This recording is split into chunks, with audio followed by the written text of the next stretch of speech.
একটা ছেলেকে মেরে ফেলা হলো, ছেলের মাকে বলা হলো আপনার ছেলেটা তো মারা গেছে, বাবা সে আজকের দিনে রোজা ছিল। কি ছিল? রোজা ছিল। ওই যে ট্যাঙ্ক থেকে যখন তাকে ফেলে দেওয়া হলো, দেখছেন কিনা ওই দৃশ্য, দেখছেন কিনা? ওই ছেলেটার মুখে দাড়ি, ছেলেটা রোজাদার ছিল। রংপুরের আবু সাইদ, আমি তার বাড়িতে গিয়েছি, সে আমার ভক্ত ছিল, আমার আলোচনা শুনেছে। জাফর পাড়ার পাশে তার বাড়ি, রংপুরের পীরগঞ্জে বাড়ি। তার মাও চিনে আমাকে। তার মা বাবার সামনে গিয়ে বসলাম, বললাম আপনার ছেলেটা কেমন ছিল? আপনার ওয়াজ শুনতো, সে ইংলিশ ডিপার্টমেন্টে পড়তো একটা ইউনিভার্সিটিতে, সচেতন ছেলে। সে তাহকিক করে করে ইবাদত করতো, তাহকিক করতো যে এটা আমি কেন পালন করব, স্টাডি করতো, এরপরে সে ইবাদত করতো। তার বক্তব্য ছিল যে স্বৈরাচারের পক্ষ অবলম্বন করার মুনাফিক থাকা একই জিনিস। জীবন দিয়ে দিয়েছে। জিহাদ মানে হলো চেষ্টা করা। জিহাদ মানে কি বলেন তো? চেষ্টা করা। সেই চেষ্টাটা জীবন দিয়েও হতে পারে, জীবন দিয়েও হতে পারে। এটার নাম হলো জিহাদ। কার পথে? আসতে বলবেন না, কার পথে? যারা রাস্তায় নামে তারা কি সবাই মরে? সবাই কি মরে? কিন্তু জিহাদের দাম পাবে না? জিহাদের মর্যাদা পাবে না? পাবে। শহীদের মর্যাদা পাবে কিনা বলেন? তাও পাবে, যদি তার মধ্যে তামান্না থাকে। তার মৌত যদি বিছানা হয়, শাহাদাতের তামান্না থাকলে সে শহীদের দরজা পেয়ে যাবে। আল্লাহু আকবার বলে। আমার বন্ধুগণ, আমার নবী যে সাহাবে কেরামকে বললেন চলো রোজা ভেঙ্গে ফেলো, রোজা ভেঙ্গে ফেলা হলো। সব রোজা ভেঙ্গে ফেলে দিলেন। ইন কুনতুম মারদা আও আলা সাফারিন ফাইদ্দাতুম মিন আইয়ামিন উখরা। অসুস্থ হয়েছো, রোজা রাখলে তোমার আল্লাহ গুনাহ দেবে। কথা বোঝেন নাই? অসুস্থ তুমি রোজা আছো কেন? আল্লাহ তো রোজার জন্য, অসুস্থতার জন্য তো আল্লাহ রুখসত দিয়ে দিয়েছেন। অসুস্থ থেকে তুমি জানো যে আমি যদি ইনসুলিন না নিয়ে মরে যাব, আমি। অসম্ভবকে সম্ভব করার ক্ষমতা কার বলেন তো? আল্লাহ তাআলা। আল্লাহ কি পারেন না? পারেন। কিন্তু খ্রিস্টানরা প্যাঁচ লাগাই দিল না, ঈসা হল আল্লাহ, ঈসা হল আল্লাহর ছেলে। যেরকম নাউযুবিল্লাহ।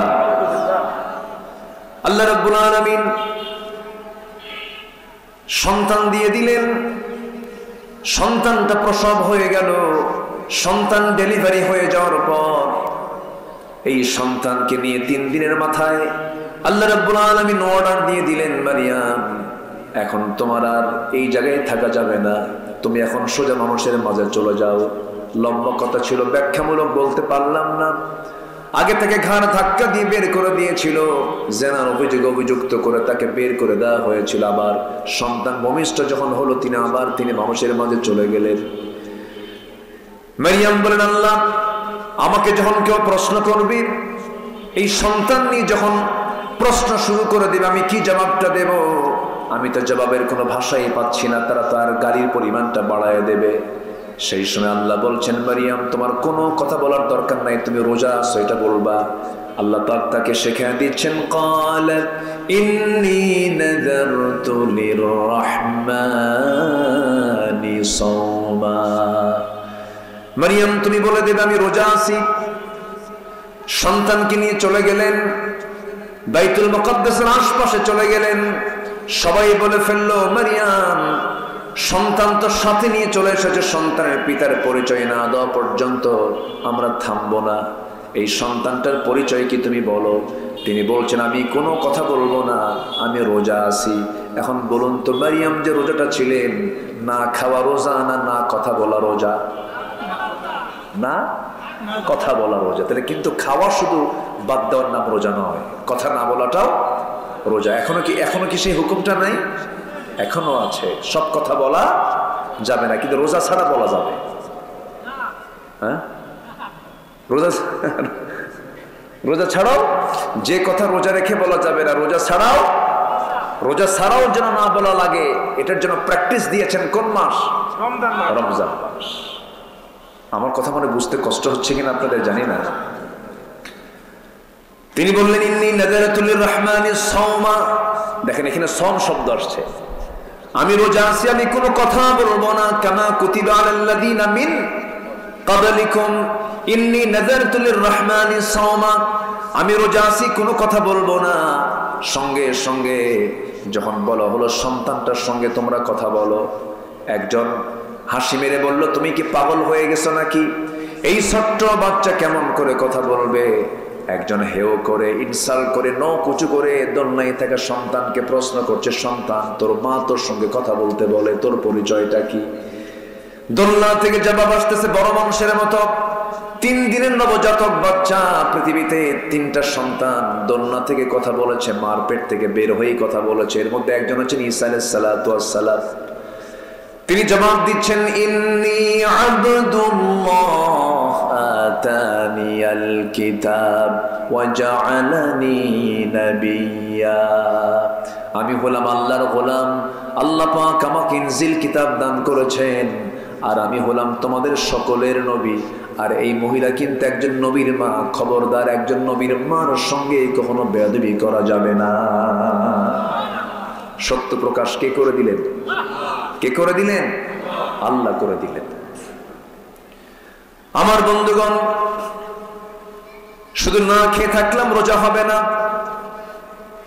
মিথ্যা কথা ছেড়ে দিলাম না, রোজা হবে না, হারাম কাজ ছাড়তে পারলাম না, রোজা হবে না।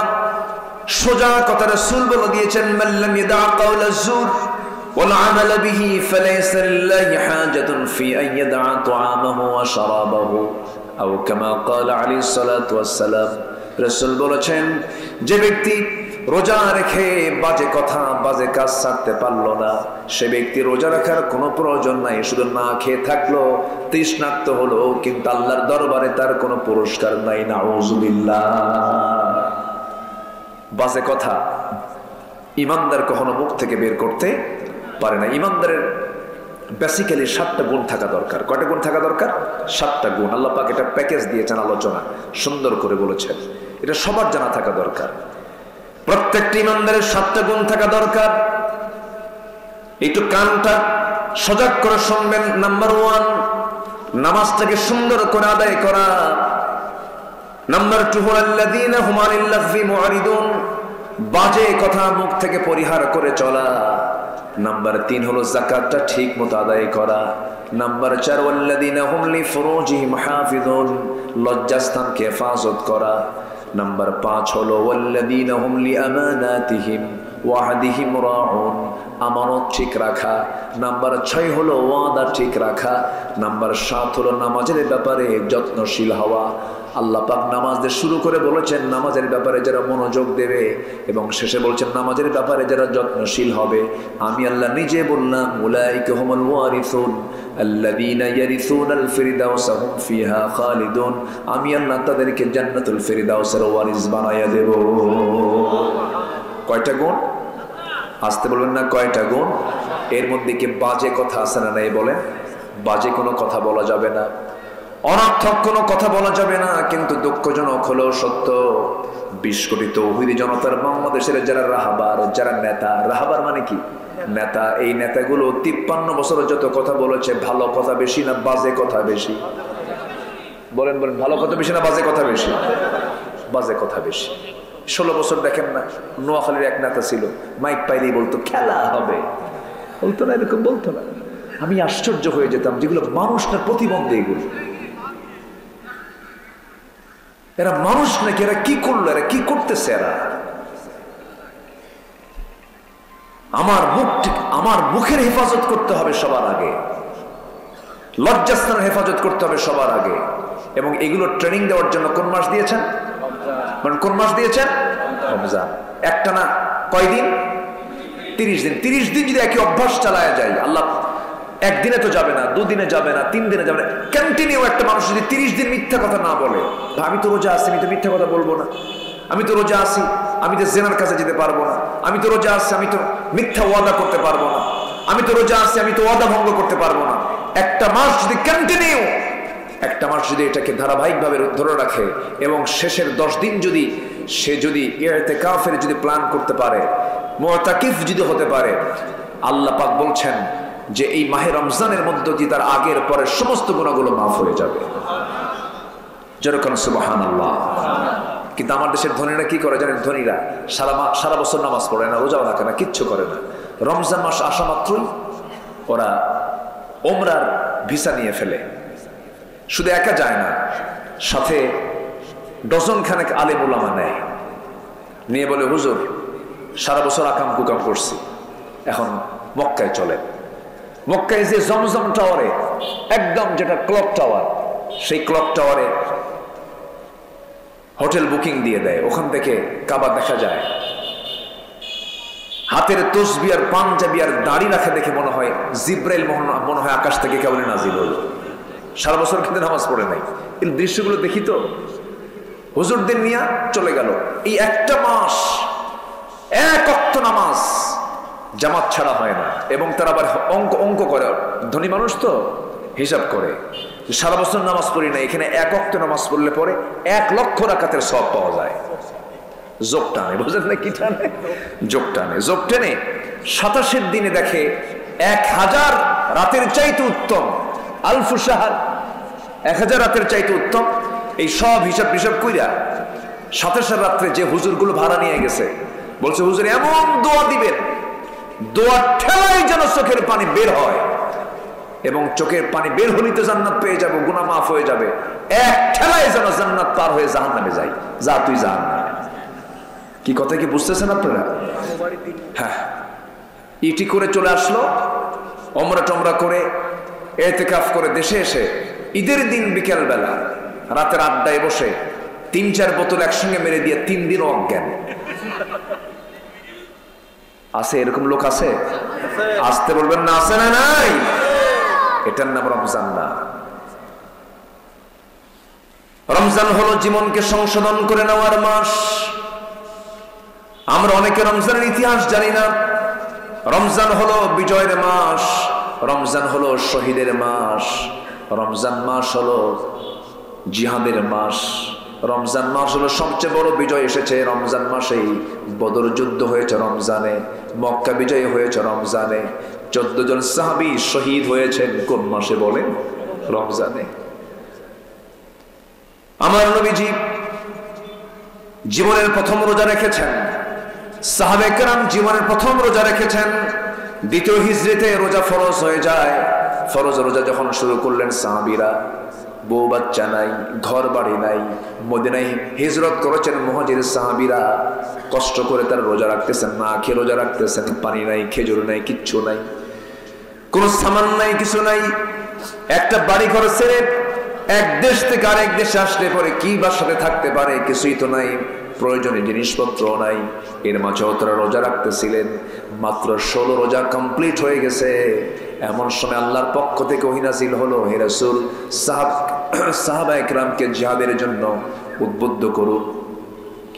জিহাদের ডাক চলে আসছে, যুদ্ধে যেতে হবে। আমার নবীজির কানে সংবাদ চলে এলো, মদিনার ইহুদিরা, মদিনার কারা? ইহুদিরা সব এক জায়গায় হয়েছে, বনু নাজির বনু কুরাইজা সব এক জায়গায় করে প্যাঁচ লাগায় দিয়া কুরাইশদেরকে নিয়ে চলে আসছে বদর প্রান্তর পর্যন্ত। যুদ্ধ লাগায়া দেওয়া হলো। 1000 সৈন্য নিয়ে আবু জেহেল, উতবা, সাইবা, মুগীরা সব কাট্টা কাফেররা সব বদর প্রান্তর হাজির হয়ে গেছে। লোহিত সাগর ঘেঁষে 3.5 মাইল অতিক্রম করে তারা চলে আসছে। নবীর কানে যখন এমন সংবাদ চলে এলো, নবীজি বললেন, সাহাবীরা 1000 অস্ত্রে শস্ত্রে সজ্জিত কুরাইশ বাহিনী সব চলে আসছে, তোমরা কি যুদ্ধের জন্য প্রস্তুতি নেবে নাকি? দিন কি বিজয়ী করার দরকার প্রয়োজন মনে করো নাকি? সাহাবীরা আমার নবীর সামনে লাব্বাইক ইয়া রাসূলুল্লাহ বলেই বলে উঠলেন, ইয়া রাসূলুল্লাহ আমরা রোজাও আছি, রোজাও রাখবো, আমরা জিহাদও করবো। জোরে করুন সুবহানাল্লাহ। অজুহাত দিলেন না। কি দিলেন না? অজুহাত বললেন না যে হুজুর রোজা রাখা একটা হুকুম, আর এই রোজা রেখে আবার কি বলে জিহাদে যাব, এটা কেমনে সম্ভব? বলেন হুজুর চিন্তা করবেন না, রোজাও আছি, রোজাও রাখবো, জিহাদেও যাব। আল্লাহু আকবার বলেন। আমার নবীজি বললেন, না রে না সাহাবী, জিহাদের ময়দানে যেতে হলে শক্তির প্রয়োজন, শক্তি সঞ্চয় করতে হবে, তরবারি হাতে নিতে হবে, বাতিলদের মোকাবেলা করতে হবে। রোজাটা ভেঙ্গে ফেলে দাও। সাহাবীরা কেউ রোজা ভাঙ্গে না, আমার নবীজি হাতে আগে পানি নিলেন সবার সামনে। যখন তিনি দিনের বেলা যখন রোজা ভাঙলেন, সাহাবীরা কি আর রোজা রাখতে পারেন নাকি?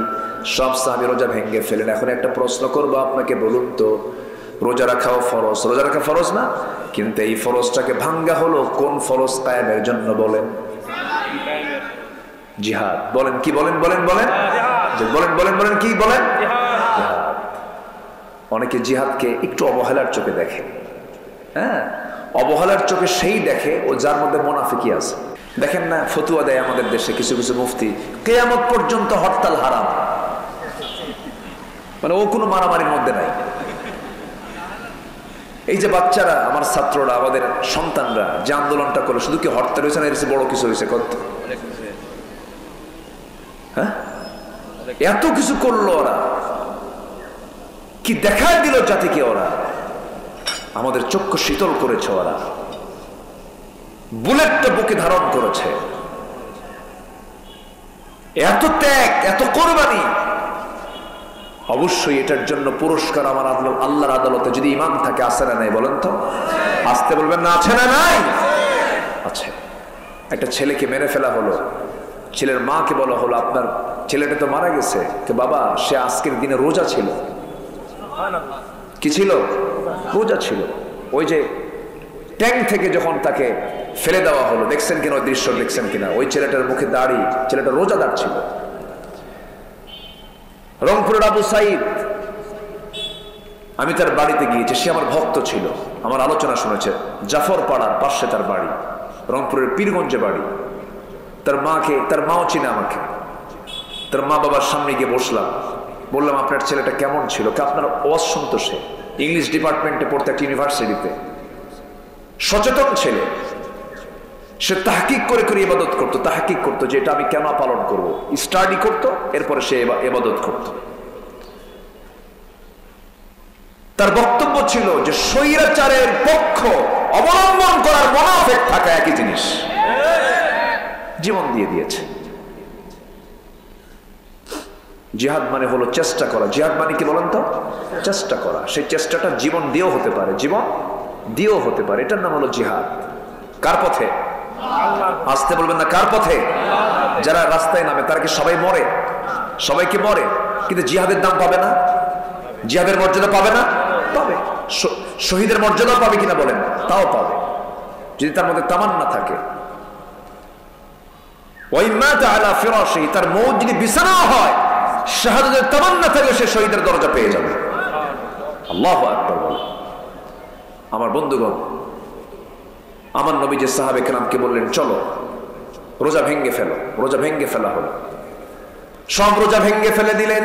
ইন কুনতুম মারদা আও আলা সাফারিন ফাইদ্দাতুম মিন আইয়ামিন উখরা। অসুস্থ হয়েছো, রোজা রাখলে তোমার আল্লাহ গুনাহ দেবে। কথা বোঝেন নাই? অসুস্থ, তুমি রোজা আছো কেন? আল্লাহ তো রোজার জন্য, অসুস্থতার জন্য তো আল্লাহ রুখসত দিয়ে দিয়েছেন। অসুস্থ থেকে তুমি জানো যে আমি যদি ইনসুলিন না নিয়ে মরে যাব, আমি বেকায়দায় পড়ে যাবে, অসুস্থ হয়ে পড়বো। ইনসুলিন না নিলে আমার জ্বর বড় বেকায়দা হয়ে থাকে। আল্লাহ ভরসায় রোজা আছি। আল্লাহ তা বলেন নাই? ওয়ালা তুলকু বিআইদিকুম ইলা তাহলুকা, নিজকে ধ্বংসের দিকে ঠেলে দিতে মানা করেছেন কে? আল্লাহ। তাহলে অসুস্থর জন্য কোন রোজা আসতে কয়? যার ওষুধ দুপুরবেলা কম্পালসারি খেতে হবে, ওষুধ দুপুরবেলা, তার রোজা রাখা কি সওয়াবের কাম হবে না গুনার কাম হবে? গুনার কাম হবে। আমরা অনেকে জানি না তো। অনেকে আল্লাহ ভরসা, যা আছে কপালে আছে, এরকম আছে না? আছে না। সুস্থের জন্য রোজা। কিসের জন্য রোজা বলেন তো? সুস্থের জন্য রোজা। দুধ খাওয়া ভালো, দুধ খেলে হাড় তৈরি হয়, বুকের শক্তি বাড়ে। যে ডায়রিয়া রোগী বলেন, তার দুধ খাওয়া কি কম? হ্যাঁ, তার দুধ খাওয়া যাবে বলেন তো? যে শুধু ডায়রিয়া, মানে তার মানে আনাকুম জানাকুম আনাকুম জানাকুম, ও দুধ খেলে কি কাম হবে বলেন তো? কাম হবে না। রোজা তো সবার জন্য না, রোজা হলো সুস্থের জন্য। আমার কথা কি বুঝতেছেন আপনারা? আমার নবীজি রোজা ভেঙ্গে ফেলে দিলেন। সাহাবে কেরামকে নিয়ে জিহাদের ময়দানে রওনা দিবেন। 311 জন হয়েছে, মোটে 311 জন।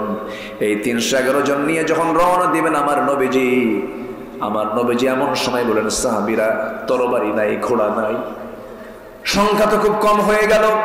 এমন সময় মদিনার রাস্তা থেকে একজন মহিলা আসতেছে, ছোট্ট বাচ্চা নিয়ে, 1.5 বছর বয়স, 1.5 বছরের ছোট্ট শিশু নিয়ে রাসূলের সামনে এসে বলছে, হুজুর আমার স্বামী নাই, মারা গেছে, আমার বড় কোনো ছেলে নাই, সেও বড় কোনো ছেলের সন্তান আমার নাই, আমার বড় কোনো ভাইও নাই, এই যুদ্ধের ময়দানে যোদ্ধার সংখ্যা কম, আমি এখন কি করতে পারি হুজুর? এই যে 1.5 বছরের সন্তানটা আমার আছে, এই সন্তানটা আপনার হাতে দিয়ে দিলাম, আপনাকে ঢাল বানাইয়া নিয়ে। যেরকম সুবহানাল্লাহ, কি আবেগ কাজ করেছে তাদের মধ্যে। আমার নবীজি সন্তানটাকে কোলের মধ্যে নিলেন, সন্তানটাকে কোলের মধ্যে নিয়ে আদর করলেন, আদর করে বলছেন, মহিলা চিন্তা করো না, আল্লাহ তোমার নিয়তকে কবুল করে নিয়েছেন, সন্তানটা নিয়ে যাও, এই সন্তানটা আমি ঢাল বানাতে পারবো না, যাও নিয়ে যাও। নবীজি আমার দারুণ খুশি হয়ে গেলেন মহিলার উপরে। ছোট্ট 2টা বাচ্চা নবীর সামনে আসলেন, এসে বলছে, হুজুর সৈন্য সংখ্যা নাকি কম হয়েছে, দেখুন তো আমাদের কাজে লাগানো যায় নাকি? মুআজ তার নাম। রাসূল বলছেন, না হবে না, তোমাদের কোনো ফিটনেস নাই, ছোট্ট মানুষ তরবারি ধরতে পারবা না। বড়জন বলে, হুজুর সৈন্য সংখ্যা যেহেতু কম, অন্তত একজনকে নেন, তাও সংখ্যা একটু বাড়ুক। সুবহানাল্লাহ বলেন। আমার নবীজি বললেন, কেন কি হয়েছে? করছে এটা আমার শক্তি একটু বেশি। ছোটজন বলে, হুজুর ও যদি যুদ্ধের অনুমতি পায় আমার অনুমতি দিতে হবে, কারণ ও লম্বায় শুধু বড় আছে কিন্তু গায়ের শক্তি আমার বেশি।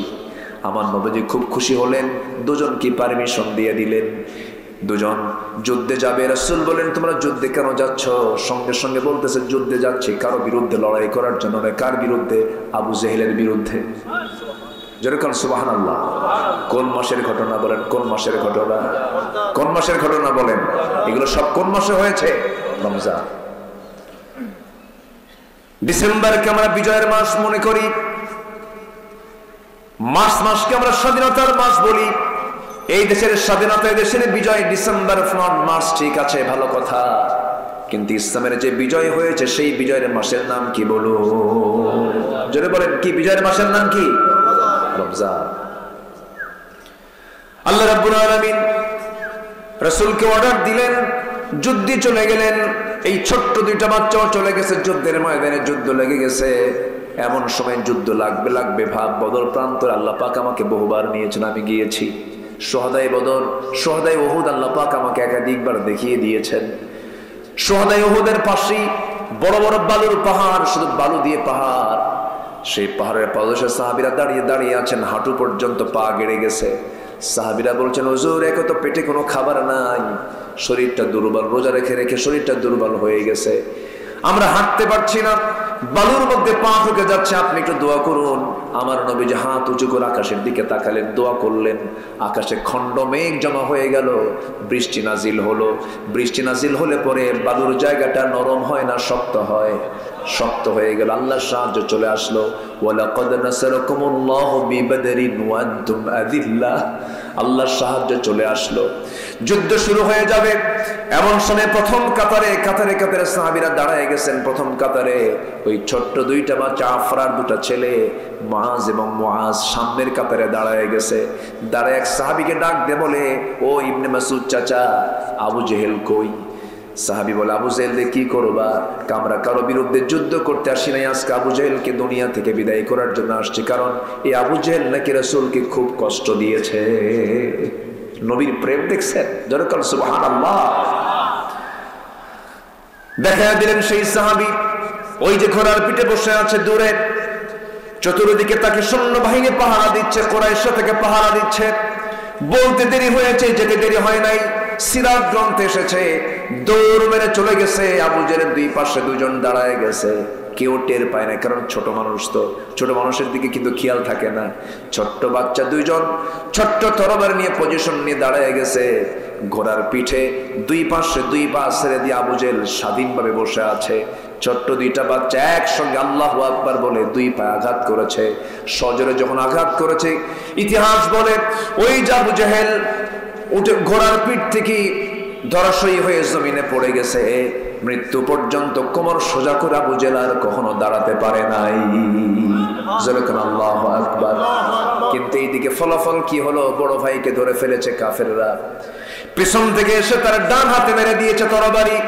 এক আঘাতে হাতটা নেমে পড়ে গেছে, চামড়ার সঙ্গে জ্বলতেছে। তরবারি ঝনঝন করে পড়ে গেল। বাম হাতে তরবারি হাতের মধ্যে তুলে নিলেন, যুদ্ধ চালাচ্ছেন।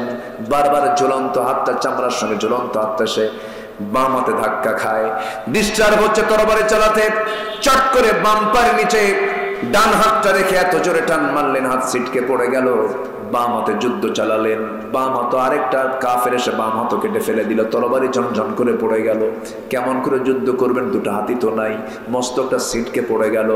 গোটা পৃথিবী রোজাদারকে জানিয়ে দিলেন, ও রোজাদার দুনিয়ার মুসলমান, রমজান মাসে রোজা ভেঙ্গে দিন কায়েমের জন্য হাসি মুখে আল্লাহর পথে এমন করে জীবনটা দিয়ে দিতে হয়। সুবহানাল্লাহ। সব কোন মাসে বলেন? কোন মাসে? রমজান মাসে।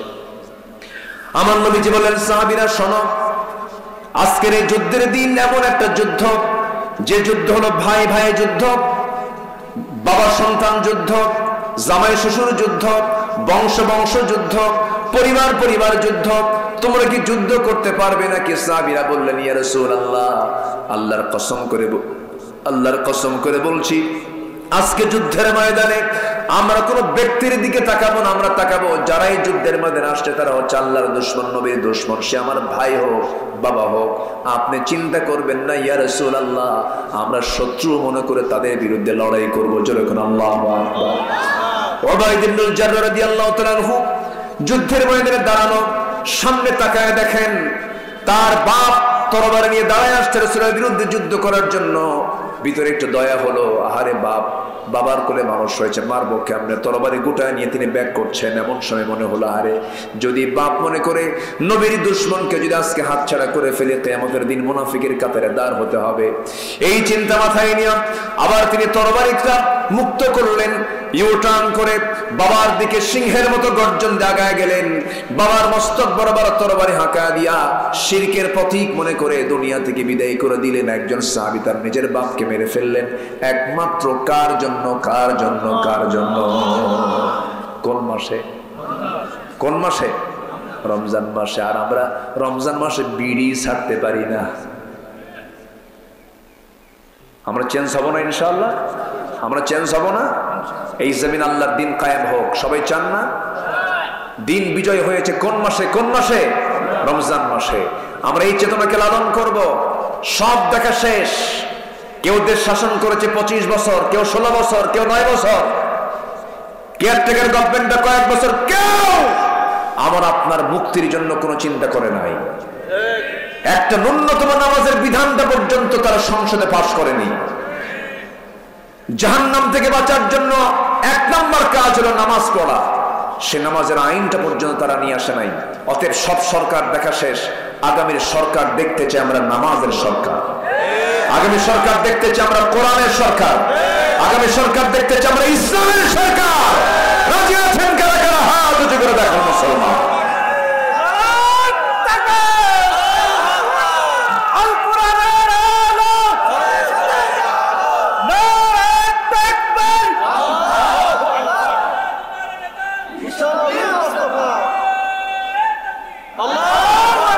আল্লাহ কবুল করুন, জোরে বলে আমিন। সম্মানিত ভাইয়েরা, আজান হয়েছে আরো 20 মিনিট আগে।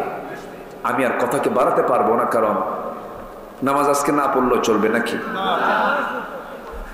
বলেন তো, এখন ওয়াজ আগে না নামাজ আগে? নামাজটা আগে। খুব ফরজ কাজ, এটা পড়বো আমরা। তার আগ দিয়ে কেউ উঠবেন না, আমরা দোয়া করব, দোয়ার পরে আমরা নামাজে দাঁড়াবো, মুখে আজান হবে। তার আগ দিয়ে আমি একটু বলতে চাচ্ছি, মসজিদ এখানে মসজিদ কেন্দ্রিক মাহফিল নির্মাণের কিছু কাজ চলছে।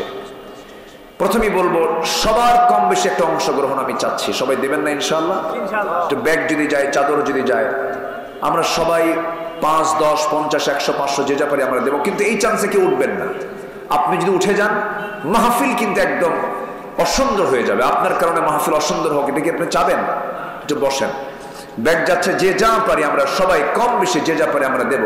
জিকির করি সুবহানাল্লাহ আলহামদুলিল্লাহ লা ইলাহা, আর জোরে লা ইলাহা সুবহানাল্লাহ আলহামদুলিল্লাহ লা ইলাহা, আর জোরে লা ইলাহা ইল্লাল্লাহ ইল্লাল্লাহ সুবহানাল্লাহ। চাইতে গেলে যদি চলে যান তাহলে কেমন হলো বলেন তো? একটু বসেন। আমি খুব খুশি ছিলাম কিন্তু আমি একটু মনক্ষুণ্ণ হচ্ছি। একটু বসুন না, একসঙ্গে দোয়া করে যাব আমরা, কত সুন্দর হবে। যদি এরকম করতেন তাহলে আমি তো চাইতামই না। একটু বসেন না, সবাই দেবেন। শাবান মাস রমজানের সঙ্গে লাগোয়া মাস। এই যে কোরআন দেখতে পাচ্ছেন, কোরআনের সাথে যদি একটা কাপড় থাকে সেই কাপড়ের দাম কমে না বাড়ে? বেড়ে যায়। শাবান মাস কিন্তু অনেক দামি মাস। এই মাসেও দান করেছেন সবচেয়ে বেশি মুহাম্মদ সাল্লাল্লাহু আলাইহি ওয়াসাল্লাম। সবাই আমরা দেব ইনশাআল্লাহ। জিকির করি লা ইলাহা, আরো জোরে লা ইলাহা ইল্লাল্লাহ, লা ইলাহা